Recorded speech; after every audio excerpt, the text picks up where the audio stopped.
me a more natural alternative for this sentence? I don't mind to wait a bit more longer. I don't mind waiting a bit more longer.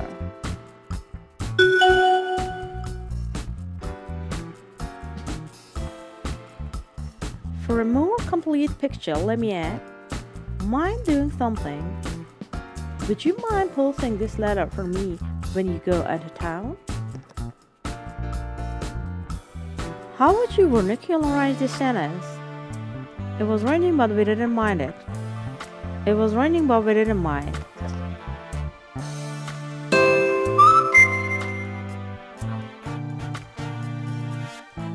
Here's some extra context to bolster the explanation.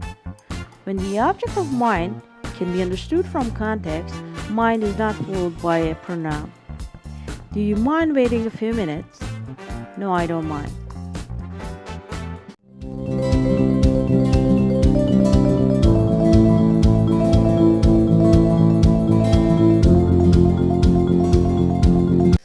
What's the native speaker's touch for this sentence?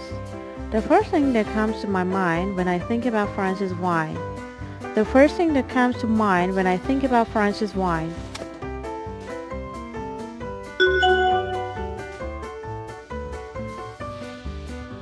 To provide more context, consider this. Come or spring to mind without my, is, there, etc. When I'm planning a camping holiday, the first thing that comes to mind is the weather.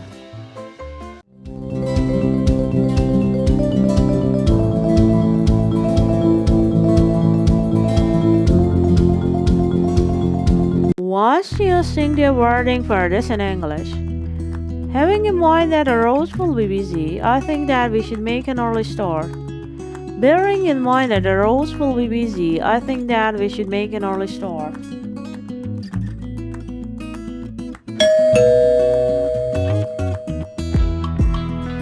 To provide more clarity, let me include this additional detail. Bear in mind, not have.